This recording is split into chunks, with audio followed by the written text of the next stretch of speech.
1994 is remembered as a legendary year for cinema, giving us icons like The Lion King, Forrest Gump, and Pulp Fiction. But behind those massive hits, a very different story was playing out. While audiences were lining up for the classics, several studios were quietly bleeding money on big swings that just didn't connect. High-concept comedies that sounded fun in a pitch meeting, and expensive period dramas that looked prestige-ready, right up until nobody bought a ticket. And this year's flops were the kind you can't forget. This is the year a pregnant Arnold Schwarzenegger became a punchline.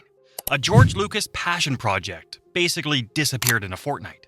And one movie got a review so legendarily brutal, it's still quoted today.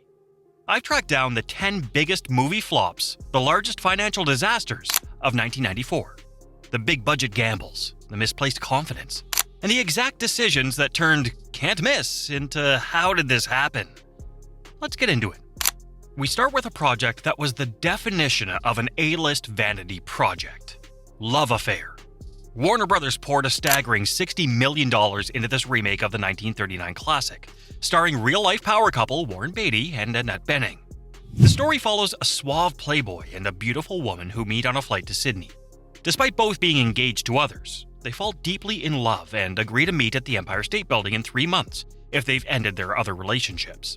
It was a lush, old-fashioned romance designed to sweep audiences off their feet, but the film misfired completely, with the critics calling it a good-looking bore.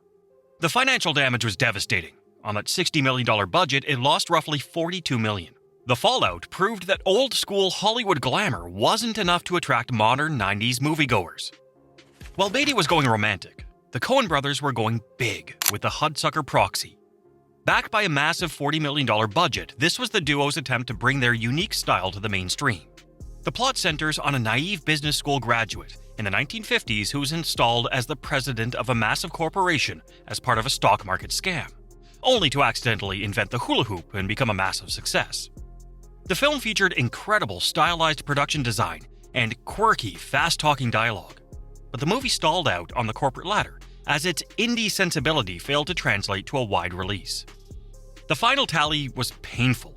It grossed less than $3 million in the US, leading to an estimated loss of $35 million. The legacy of the film is a cautionary tale about what happens when an art house vision meets a blockbuster budget. Next up, we have the movie that proved not every animated icon is destined for the big screen. Richie Rich. Warner Brothers spent a massive $40 million to bring the poor little rich boy to life, starring Macaulay Culkin at the tail end of his child star peak. The story follows the wealthiest kid in the world, who has everything money can buy, except friends his own age, until he uncovers a plot by a greedy corporate executive to kill his parents and steal the family fortune. Richie has to team up with a group of normal neighborhood kids and use his high-tech gadgets to save his family and the rich empire. But the film hit a dead end, as audiences felt Culkin fatigue and found the display of extreme wealth more alienating than charming. The fiscal wreckage was a significant blow. It only managed to gross $18 million worldwide, leading to an estimated loss of $20 million after marketing. The film's legacy was the effective end of Culkin's run as a box office powerhouse, sending this Richie straight to the bargain bin of 90s family comedies. Universal Pictures hoped to catch lightning in a bottle twice by reuniting the Twins team, Arnold Schwarzenegger, Danny DeVito, and director Ivan Reitman, for Junior. The pitch is pure 90s high concept. Arnold plays a mild-mannered research scientist who agrees to test a new fertility drug by having an embryo implanted in his own body, making him the world's first pregnant man. The comedy comes from watching this giant action star deal with the full pregnancy package. Morning sickness, mood swings, weird cravings, doctor visits, and the physical chaos of a third trimester. But the movie was fighting an uphill battle before it even opened, because the premise became a punchline on its own and got mocked everywhere. And when the joke hits before the ticket booth, it's hard to recover. Budget, $60 million. Loss, roughly $15 million. The takeaway was sobering. The high-concept Arnold comedy era was officially fading out. George Lucas spent 20 years developing Radioland Murders, a screwball comedy meant to be a tribute to 1930s radio. Set in 1939 on the debut night of a new radio network, the story follows a writer and his estranged wife who must solve a series of mysterious murders taking place during a live broadcast. It's a frantic mile-a-minute caper filled with slapstick, sound effects, and dozens of supporting characters. But the film evaporated on arrival, as critics panned it for being exhausting and frenetic rather than funny. The box office reality was grim.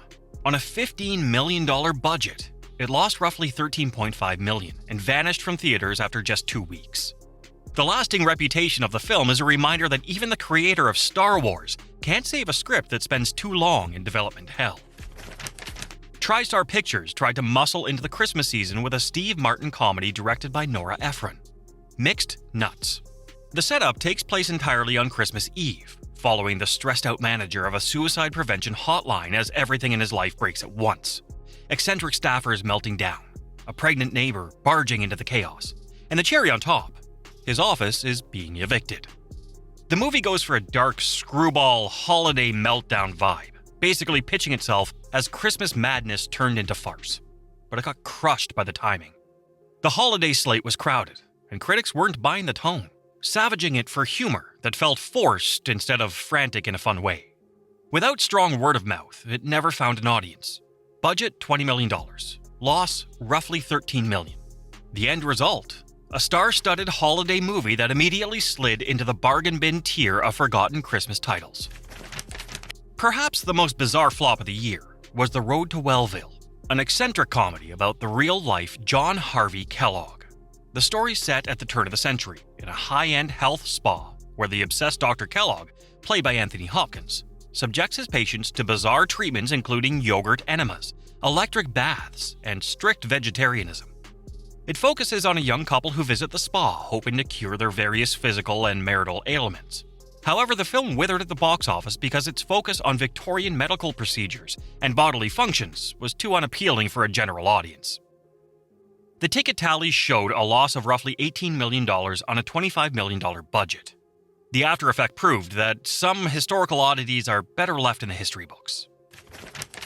Following the success of 1992's Dracula, TriStar hoped to strike gold again with Mary Shelley's Frankenstein, directed by and starring Kenneth Branagh. The story follows the ambitious scientist Victor Frankenstein as he brings a creature to life using the body parts of executed criminals, only to be haunted by his creation after he abandons it. Robert De Niro stars as the creature, seeking vengeance against his creator for the pain of his existence. While it performed well internationally, US audiences hit a dead end with the film, finding it over the top and shouty. The loss report was a disappointment. It lost an estimated $23 million domestically on a $45 million budget. The legacy of the film was that it killed the 90s prestige horror trend started by Coppola. Then, there's North, a film famous for receiving one of the most vitriolic reviews in Roger Ebert's career. The story follows a young boy who feels unappreciated by his parents and decides to sue them for divorce, leading him on a world tour to interview new parents, played by stars like Dan Aykroyd and Bruce Willis. Along the way, he's guided by a mysterious guardian angel, who appears in various costumes. The movie flatlined as audiences and critics found the premise bizarre and mean-spirited. The financial wreckage was a $21 million loss on a $28 million budget. The industry takeaway was a permanent stain on the resume of director Rob Reiner, who had previously been on an incredible hit streak. Finally, Universal tried to kick off a superhero franchise by reviving a 1930s pulp character with The Shadow, starring Alec Baldwin. Set in 1930s New York, the story follows a reformed former warlord who's been trained in the Orient to cloud men's minds, using psychic influence and invisibility to fight crime as a mysterious vigilante. His enemy is a descendant of Genghis Khan, with a doomsday plan, an atomic bomb aimed at wiping out the city. So the stakes are huge and the pulp vibes are turned up to 11. The problem was simple. It didn't feel cool to 90s kids. The concept played more like a throwback than a must-see event, and it got overshadowed by the hype machine surrounding the next wave of Batman sequels. Without that urgency, it fizzled fast. Budget, $40 million. Loss, roughly $8 million. The after effect was clear. It slammed the brakes on the pulp hero revival idea and proved not every classic character is ready for a modern comeback. These 10 films proved that 1994 was a year of expensive misfires, where high-concept premises and prestige monster movies found themselves overshadowed by genuine cultural phenomena. From Arnold's pregnancy to the Coen brothers' hula hoop, these projects remind us that in Hollywood, Even a great idea can turn into a financial nightmare. Drop a comment if you ever actually saw any of these in theaters, or let us know which one of these you actually remember watching.